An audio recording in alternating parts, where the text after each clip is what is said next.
না, আপনি কি চান আপনার ছেলের ভাস্কর্য অথবা মূর্তি কিংবা মুরাল তৈরি হোক? যদি একটু আমাদেরকে বলতেন। না, ওগুলো আমি চাই না।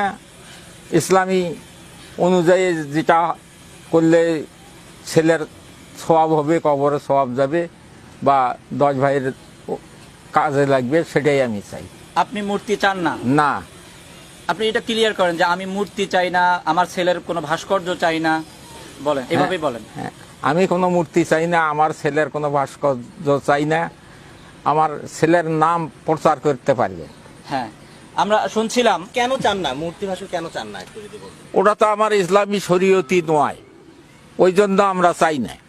আমার শরীয়তু, আমার ছেলে যেহেতু আপনারাই বলতেছেন শহীদ, সে শহীদের মর্যাদা যেন পায়, সেই কাজ করতে হবে। কি আপনি কাজ করতে হবে?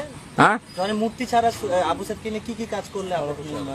সড়ক নির্মাণ বা মসজিদ মক্তব এলে কিছু করলে, দান সদকা, এই সমস্তগুলা যেন ওই সবটা আপনার ছেলে পায়। যে অনেকে দেখা যাচ্ছে আবার তারে ভালোবেসে অনেক কিছু করতেছেন, কিন্তু তার মাঝখানে একটা জিনিস দেখা যাচ্ছে, আপনারা ভাস্কর্য বা মূর্তি এই ধরনের কিছু প্রতিকৃতি এই ধরনের কোনো কিছু বানানোর চিন্তা ভাবনা করতেছেন।